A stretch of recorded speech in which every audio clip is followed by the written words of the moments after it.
Sat Sri Akal, Namaste, hello, and welcome to the show called The Truth Tribe. I'm your host, Ravi Tur, and today we have with us a very, very special guest, Tina Singh from Bold Helmets. Tina, welcome to the show. Oh, thank you so much for having me. For those of you who don't know Tina, Tina Singh is the mastermind behind Bold Helmets. These helmets are made specifically with Sikh kids in design, allowing them to ride bicycles, scooters, skating, and skateboarding. Aside from that, Tina is also an occupational therapist.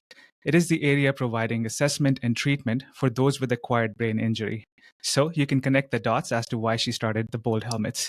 She's also a content creator, a successful YouTube channel that she has 80,000 subscribers on.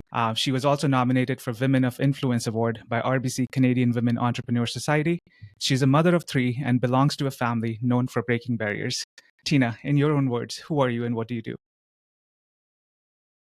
So, my name is Tina Singh. First and foremost, I am the mom of three boys.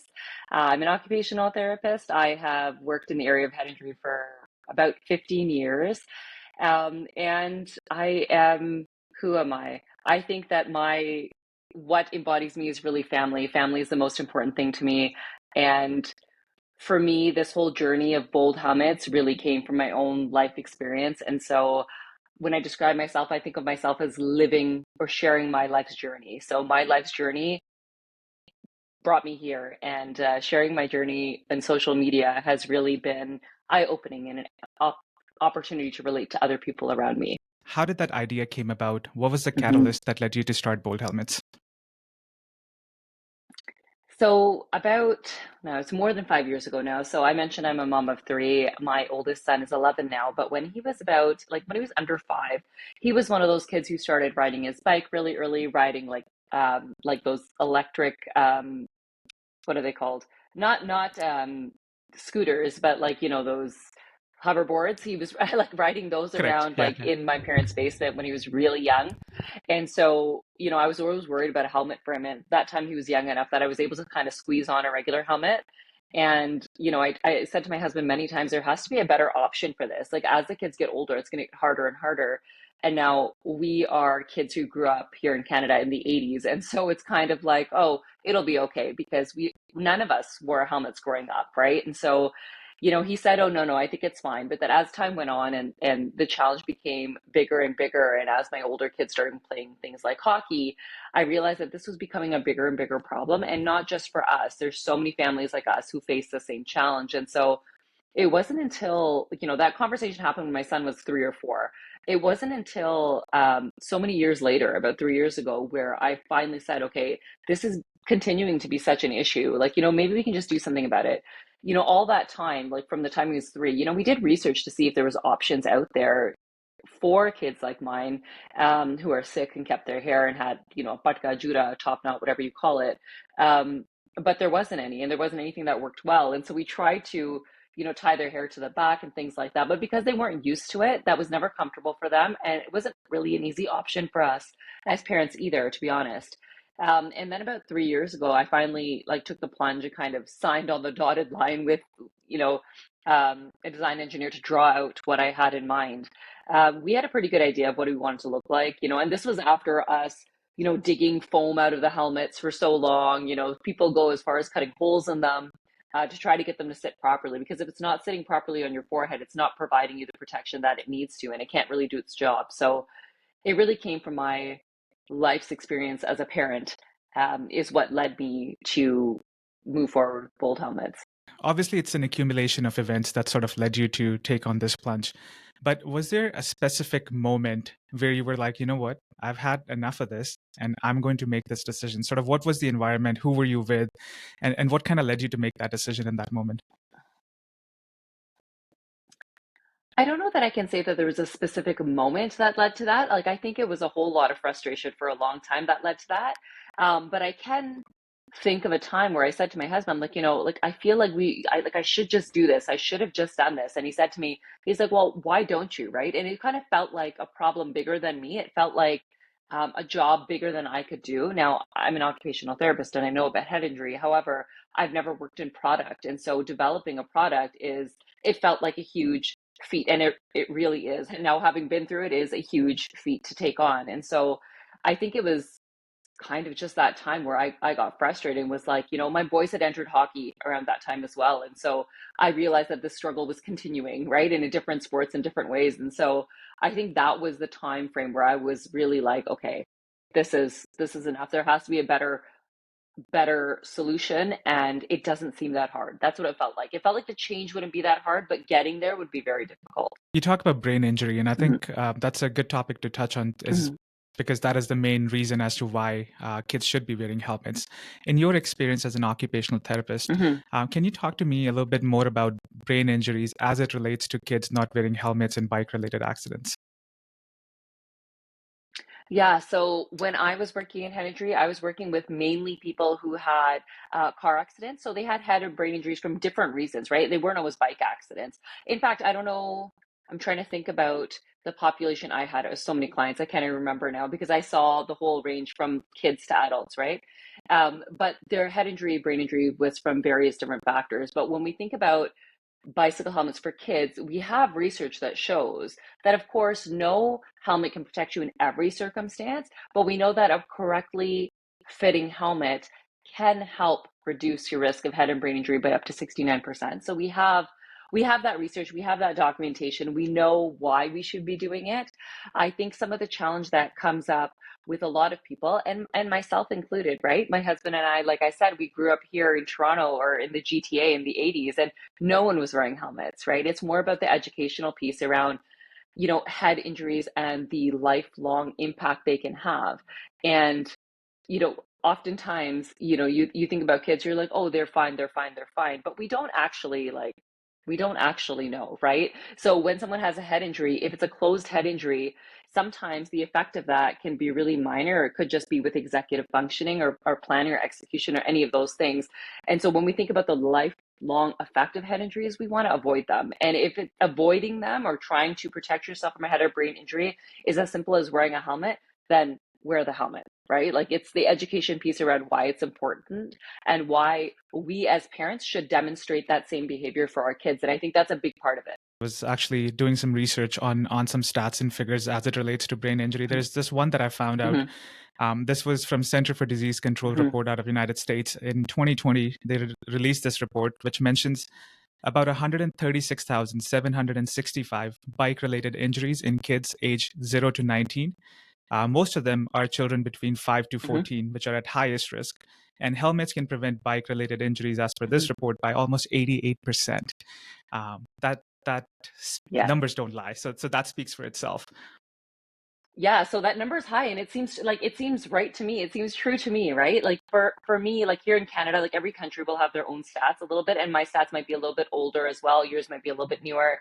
So when we look at the different reports, like, we know that helmets help prevent injury in kids. Like, that is what it is. A helmet that's worn correctly. We know that it can't protect you in every situation, but we know your best chance of protecting yourself is a helmet that fits well, that you're using correctly, right? The only helmet that can protect you is the one you're wearing. That's another thing. If you own a helmet but you don't wear it, it's not going to protect you. And so, the stats don't lie, right?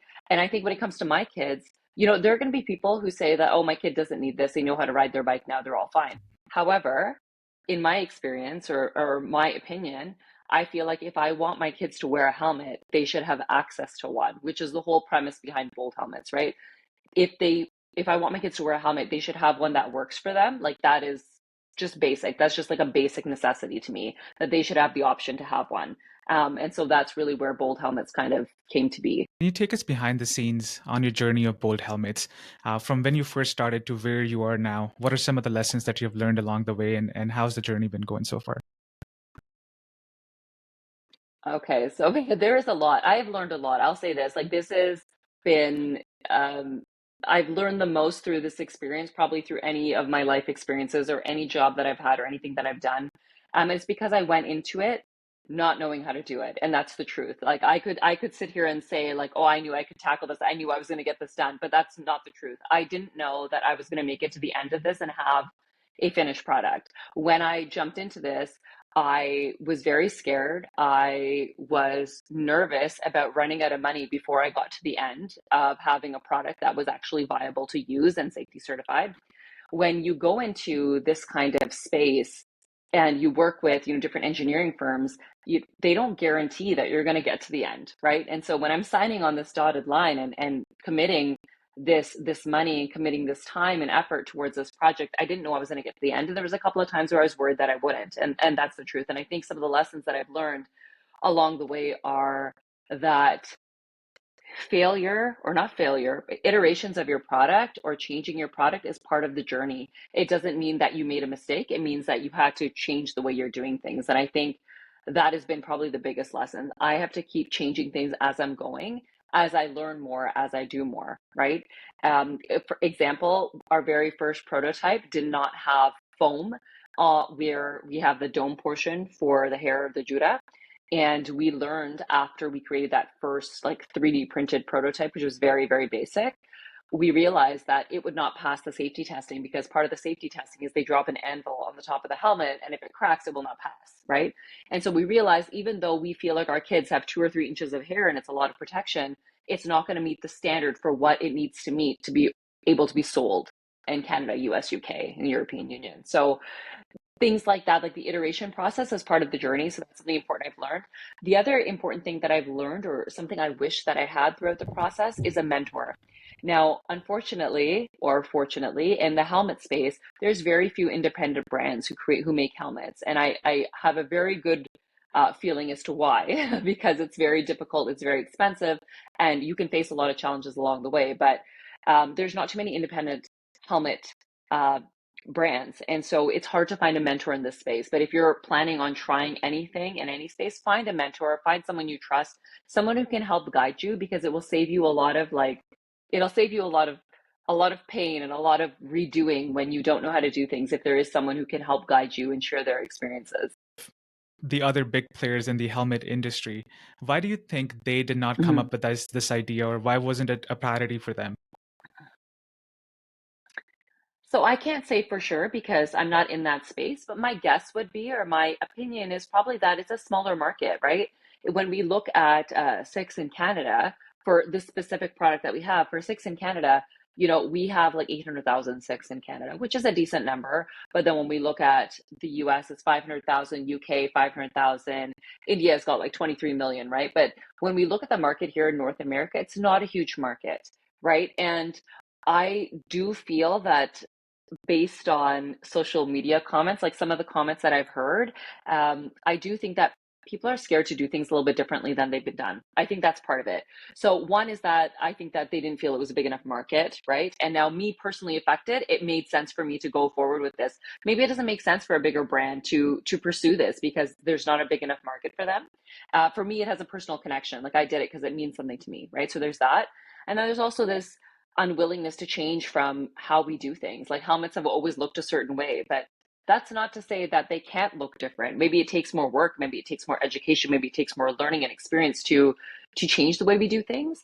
And sometimes people are resistant to that. And I did see that in some of the comments that I did get from some people, were like, well, they just need to tie their hair differently, or they just need to have things differently in order to wear what is approved and out there. Well, this is approved and out there, and it meets their needs, right? So I think it's that unwillingness to change some of our perceptions about how things should be. Can you sort of walk us through with who's who in the zoo? How do you manage things? What does it all look like Mhm. behind the scenes for you? So behind the scenes for me is actually very simple. It's just me usually running around behind the scenes, to be honest. So it's just me. My husband is heavily involved with, the design process and all of that, and he is my go-to for everything. So he's involved in that way. But in terms of the day-to-day, um, like, I'm not going to say 9 to 5, because this is like, a 15-hour a day job, but the day to day is me. And up until like 3 weeks ago, I was still packing orders in my basement and dropping them off to the carrier. So we just now have a logistics company doing that part for us. But from top to bottom is kind of falls on me, right? And so when it comes to, our website and design and those things, I leave that to my husband. My husband is a computer engineer, so that part I leave to him, to help me out with that. But again, it's going to be me having to say to him, okay, I need to change this page to do this, this, and this. Can you do it for me? And that's because he's just very, very busy in his own job as well, right? He's an engineer and he's very busy himself. being the only person who is accountable and responsible Mhm, for this mhm. business journey of yours, how do you manage your time effectively? And then having three kids on top of that, how do you schedule things and how do you prioritize and execute them? So initially, it was a lot of, initially things were a lot less balanced. I'll say that. So initially, it was a lot of me working and just like the kids entertain yourself for a little bit. I have to get this done, and me just trying to do the bare minimum. I would say as summer holidays for my kids have started, so in the beginning of July, now that I have like a logistics company that takes care of shipping and all those things kind of without me thinking about it, that has taken a lot off my plate. I didn't think that it would because I thought it was just 6 or 8 hours a week, but it really has made a significant difference, even in the mind space that I have, because I don't have to think about, okay, I've got to make sure I get orders out on this day. I can't be out of town for more than 2 days. Like things like that were a real challenge for me, especially with my kids on holiday. So things were a lot less balanced before. Now things are better in that space. And I think when it comes to managing time, I have a list. I use this app called Trello. I'm sure people know it. I have this list that's ongoing. It's things I want to do this month, things I want to do this week. And then usually, especially in the summer months, I have my top three priorities and I try to just get those three things done. It means I work odd hours, like I work all the time. Like if an email comes in from a customer, because I also do customer service. So if an email comes in from a customer, has an issue with their product, has questions, anything like that, like I answer that on the go when I'm with my kids from my phone. It's not a great work-life balance, but I know that these are the early stages of a startup and that's kind of how it goes.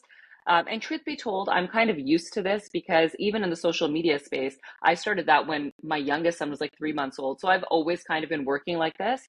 Now I'm prioritizing seeing what I can get off my plate in a way that I can still afford, right? Like I'm still a startup. I can't afford to have everyone take over everything. But, like the shipping and logistics, I was able to hand off. I have like an email marketing contract that takes care of that part of things. And I'm hoping to, have things like a bookkeeper part time, like those kind of things to get some of those administrative things off my plate, and also some of the things that I'm just not as good at, right? Like I can't be good at everything, and so the things I don't have a strength in, I try to give those to other people, and so that has kind of been my team very like contract here and there, but I'm trying to build that a little bit more. So that's my priority and how I think that I'm going to be moving forward because we are in the process of developing further products and doing all that. And so that requires a lot of time and energy. So I need to move some of these other tasks off my plate. So not great balance now, but hoping it'll be better in the future. I wanted to ask you next, how do you strike a balance between style, culture, and safety with your product? It's a really good question. I think when it came to like the style of the design of our product, we went really just what followed the line of a patka. That's really where that design came from, right? We're like, it should just be a really simple modification that will work and do its job without creating a whole different thing, right? And it is a really simple modification that we made. Um, the style and design, like I said, really just comes from functionality. We wanted it to function and do its job. When we come in line with culture, I think what we try to do is, or what we've tried to do is, even with the name Bold Helmets, I think what we've really tried to do is encourage our kids, our youth, to maintain the identity they want to maintain while also participating in all the sports and things that they want to do that might be part of being part of the North American culture, right? Or the European culture, whatever it is, wherever those kids may be. And so we want people to be bold in their identity, but also bold in their pursuit of their passions of whatever that is, right? And so I think when it comes to combining culture with the product, I think that's kind of where the cross section is, right? We want people to be who they are while also doing what they want to do, right? So I think that's really where that cross section lies and where we've tried to highlight why this product is a good thing, like why it's a good thing for our Sikh youth who wear patkas. When we're talking about Sikh youth who have a patka or who have Mm-hmm. juda, they all vary. They're all different sizes and different Mm-hmm. volume of your hair. So how does that incorporate Mm-hmm. into the style of your Mm-hmm. helmet?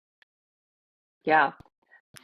Yeah, so the dome portion, or the part of the helmet that holds the parka, or holds the jura, really, we've made it like wide enough, and hair also compresses a little bit. So we haven't really found a huge issue depending on how much hair someone has or doesn't. Like generally, it falls in that in that range.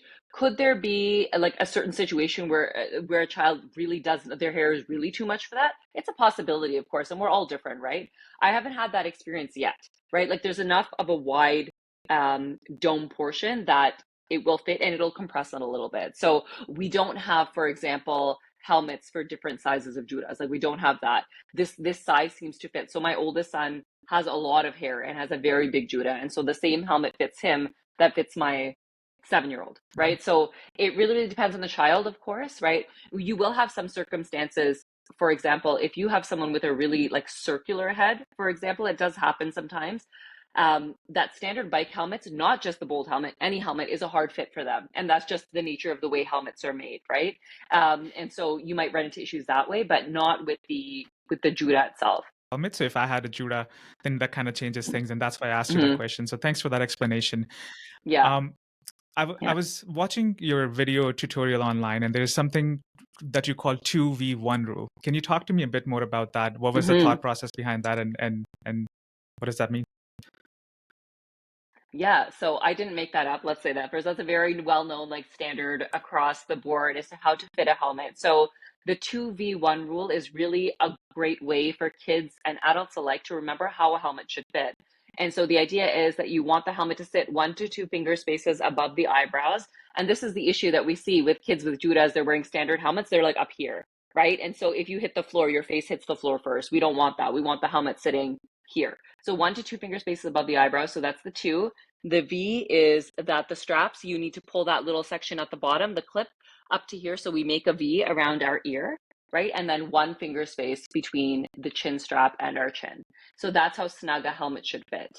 And with our helmet and most helmets, actually, there is a fit adjustment dial at the back. So you make sure that you get that snug fit, that it's staying in place. Perfect. I'm one of your customers or potential clients who's interested to buy the helmets. What's the Mm-hmm. process? Where do I go? What do I order? How many different models I have? Can you walk me through with that?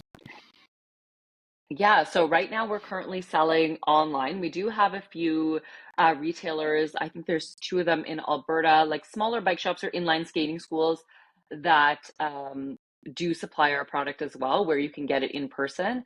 But generally speaking, we sell online on our website, boldhelmets.com. Currently, so the helmet that we have now, it's actually certified for bicycle, kick scooter, inline skating, so like rollerblading, and skateboarding. And so, that's why I'm saying some of the Alberta, like inline skate schools, they do have it as well there. And on our website, we have three products to choose from. They're currently all in a size small, which is 48 to 56 centimeters. In our experience and testing, it fits kids, or generally should fit kids between the ages of 5 and 12. That being said, every kid is different. So we have a guide on our site on how to measure your child's head circumference to make sure that it's going to fit before you order. That's one of the challenges with ordering online. So we like to have some retailers that have our stuff as well. But right now the product is all in size small. And in 2024, we will have a size medium. So right now we have this product size small, and the color choices are metallic red, metallic blue, and matte black. Awesome. And how much these helmets cost? So depending on where you are in Canada, they retail for $79.99. In the US, it's $69.99 USD, and in the UK, it's just under £60. Awesome. Tina, can you talk to me about a customer instance where somebody bought your product and it really resonated with them? What was the situation and sort of what was the outcome of that? Yeah, so I've had a lot, and that's been the most rewarding part of this process, actually. So I've had a lot, and one of them was really, someone sent me a video of their child, opening the helmet for the first time and putting it on, and just being really astounded that they didn't have to take out their Judah, right? Because normally they would have to take their hair out, put it in a braid, or do something different, and say, no, it fits my Judah, it doesn't come off. And so, I think stories like that, and that's not the only one. There's been lots like that, and just feeling like I don't have to do anything different.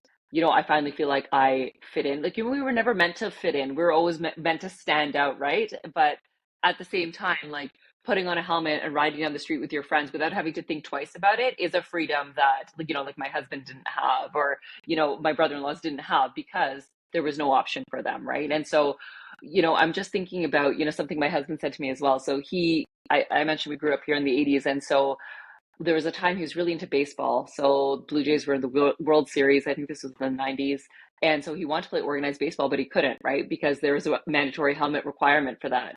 And so, he could play around with his friends, but he could never join like a league. And so, they stuck with things like basketball, taekwondo, and all those things. So, just kids being able to pick up and participate without thinking twice about it, I think has been the biggest messaging from the parents who have purchased and used the product. We were talking about what the helmets could be used today. What are some of the other areas where Mhm. you can see a potential use case for these helmets? Yeah, so these helmets specifically can only be used for these specific things. That being said, a very similar model can be used across the board in many different sports. So we're currently in development for a hockey version, which is the same kind of idea, but just for hockey, because there's a different certification for that. Those have to be CSA certified. And so every sport and activity has its own certification. So every helmet has to be made differently. So I can say that there's many different sports where we could use a similar product.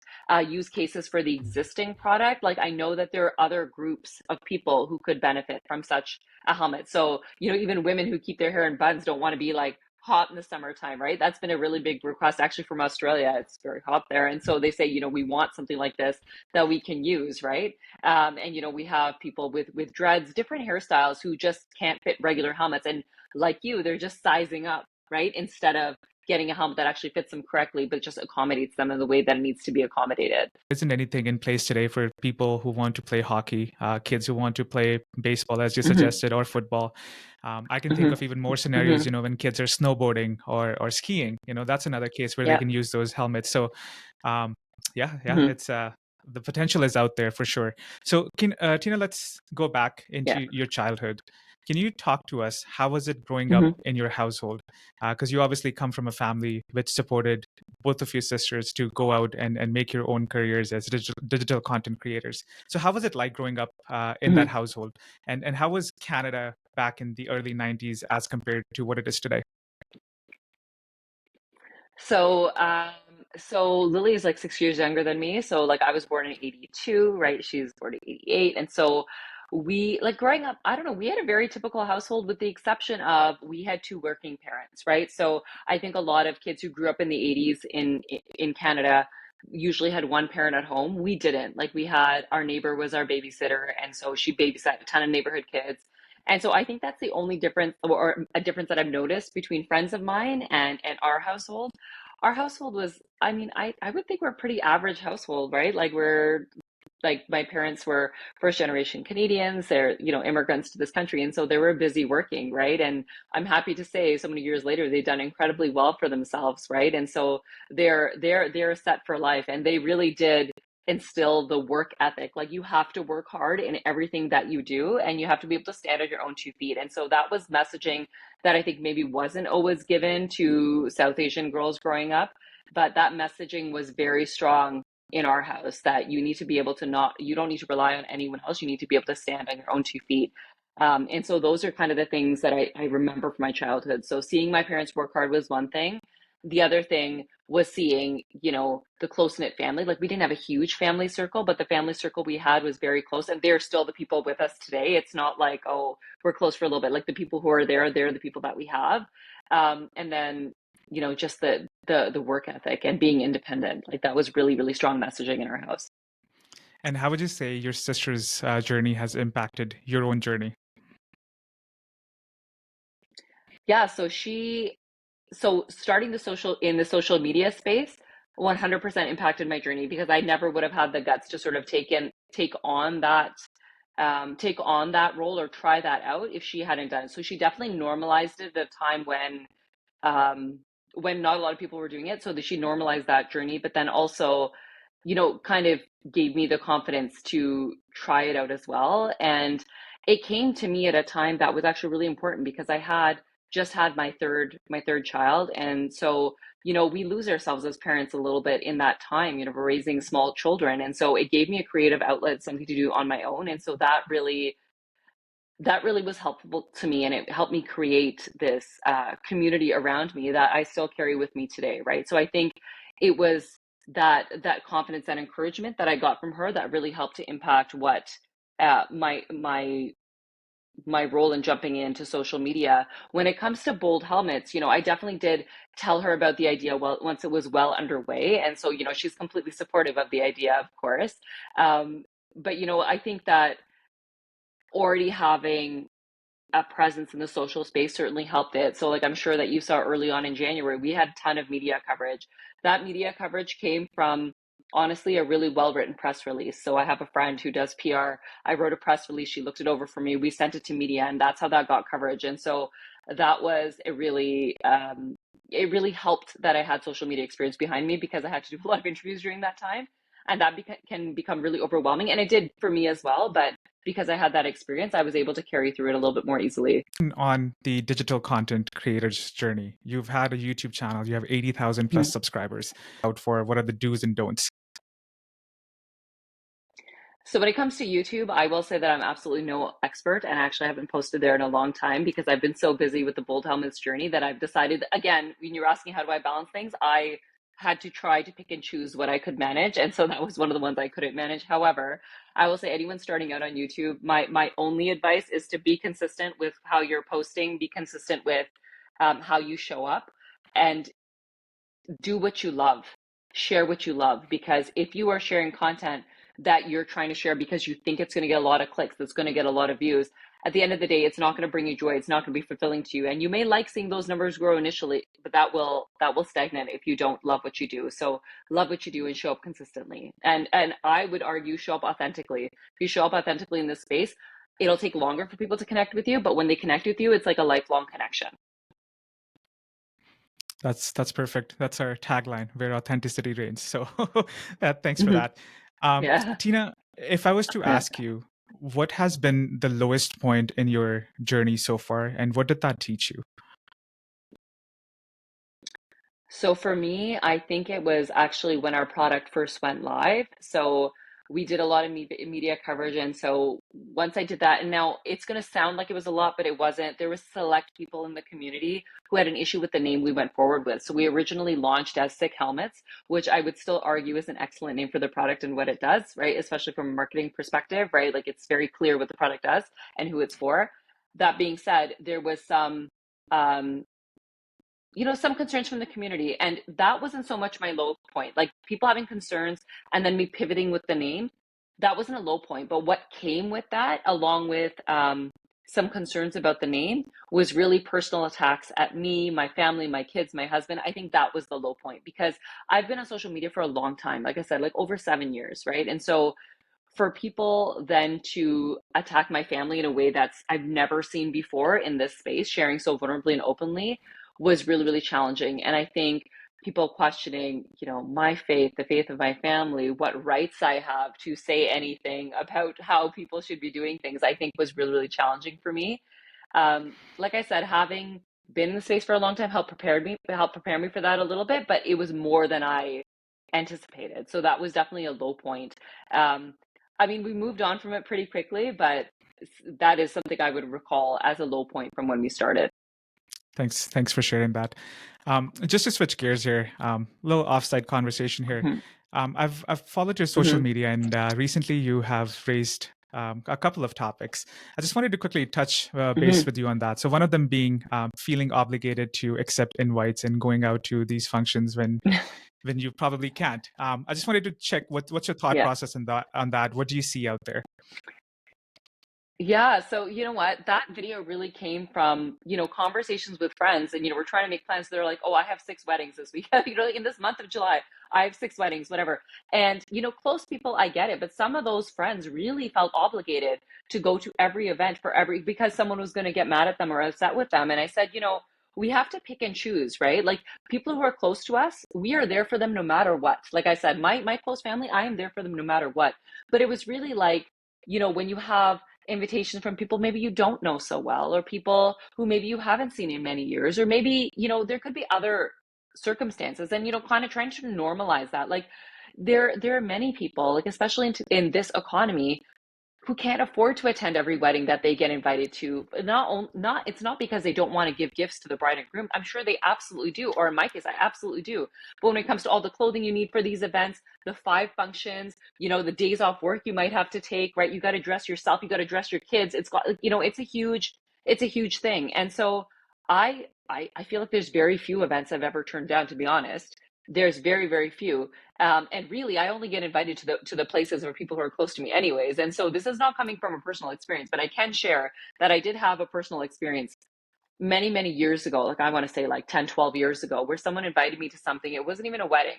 It was some kind of social event. I don't remember what it was now, but I told them I would get back to them and let them know, because I believe strongly you need to RSVP. You need to tell people whether you're coming or not. And I said, I'll get back to you.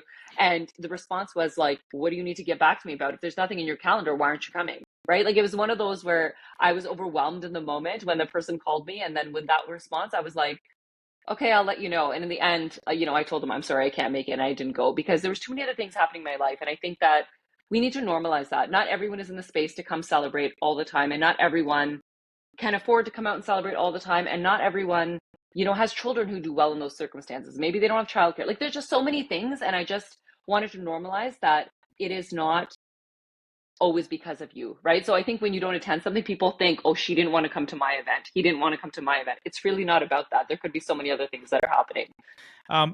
Tina, what does the future look like from here on for Bold Helmets? Where is Bold Helmets heading? What can we expect in the pipeline in terms of collaboration, more products? Yeah, so we are in the very early stages of design for the hockey version of our helmet. And so that is something we are hoping to have for fall of 2024. I can't guarantee that yet because it's still early. It has to go through all this testing and molding and all those things. And so depending on how that goes will affect its timeline. So it is in the pipeline, but we just don't know when. Ski and snowboard is actually one as well that's early, but less work involved, to be honest. That's an easier fix because it works very similarly to our bicycle helmet mold. So that is coming down the pipeline as well. The size medium is also confirmed for 2024 of our existing products. So there's a lot, like that's actually a big product jump offering for 1 year, because all these products cost a lot to develop and test and manufacture. And so we do have kind of like I would say a big product offering kind of coming down the pipeline in the next like 12 to 18 months. Perfect. Initially in our conversation, I heard you say that the biggest market for Sikh kids exists in India, which is about 23 million some kids. Do you have any plans of expanding into that market anytime soon? Yeah, so I hope so. We do hope to expand into the Indian market. We want to make sure we do it right. We want to make sure that we have the right partners there. We want to make sure it's going with education as well. Like we talked about, even here in Ontario, we have a law that you have to wear helmets under the age of 18. Everyone's required to wear a helmet. But like India doesn't have the same laws. They don't have the same experience. They don't have the same like their life experience is different than ours. And so if we expand to that market, it has to come with education. It has to come with proper use. So there's a lot of a lot of parts that go with that. It's not just, for example, if I was selling a t-shirt where I'm like, okay, well, let's just get this to a distributor in India. Like we can't work it the same way. We want to make sure it's well received and used correctly and all of that. And so we're early in that process, but yes, we do hope to expand to that market. I'm hoping sooner than later, but we're working on it. Tina, beyond making helmets, beyond your digital creator journey, what kind of impact do you want to leave on your fellow community members, and how do you wish to inspire others through your work? So I think that if I leave any impact on this earth, I would want that impact to be, or I want that to be, that you're never too old to try something new. That would be what I want people to know. That's what I would want women, mothers, men, whoever like me to, feel like they can take on something at any stage, right? And like I said, not just for women, for men also. Like you're never too old. Like I'm turning 41, right? And I've taken on this journey. I took on this journey before I turned 40, right? And so many times I feel like maybe this was not the right time for me to take this on. There was no reason for me to take on all this additional stress and this whole process. But I always focus on what my end goal is, and that is to foster inclusion and diversity in sport, right? That's my goal. And so I'm honored to do the work. So if I leave anything, it's you're never too old to try something new. I have some quick rapid fire questions for you. Just one line Mm-hmm. answers, no explanation necessary. And Mm-hmm. let's do this. Perfect. So if I have to ask you, Mm-hmm. what is your favorite book? What would that be?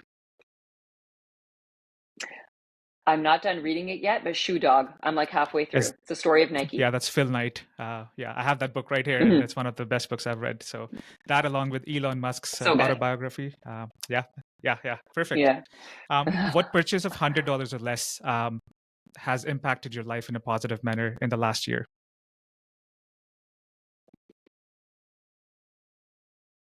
What is the kitchen organization things? Yeah, Like those things to organize my fridge. Those have impacted my life. Yes. that's perfect. How has a failure set you up later for success in your life? I'm going to go back to social media and say that being on social media prepared me for things that were going to come my way. And so even if I struggled in January this year, if something comes up in the future, I'm very confident I can handle it in a public space. Awesome. If you can write anything on a billboard for the entire world to see, what would that be? Be bold. That's perfect. Thank you. What new belief, behavior, or habit has most improved your life? I think in the last 5 years, the belief that I can accomplish things I set out to do has positively impacted my life and repeating it to myself on the daily. Perfect. And what is a bad advice that you hear people giving around you to others? That you need to quit your day job to focus fully on your business if you want it to succeed. I think that's bad advice. What's one thing you believe to be true but others think is insane? That one person can change the world. That's perfect. We'll leave it at that. Tina, Mm-hmm. it's been a pleasure chatting with you, and there's a lot of good tidbits that we can all use in our day-to-day lives and make an improvement. So I appreciate you sharing all that with us. Before we let you go, are there any final comments that you would like to make? Any parting thoughts for anyone who might be listening to this? I think I've shared a lot. I shared a lot today, and I think just what I was saying of things I want people to take away from this is just you're never too old to try something new, and you need to believe in the why of what you're doing. Remember why you're doing things if you want to be successful.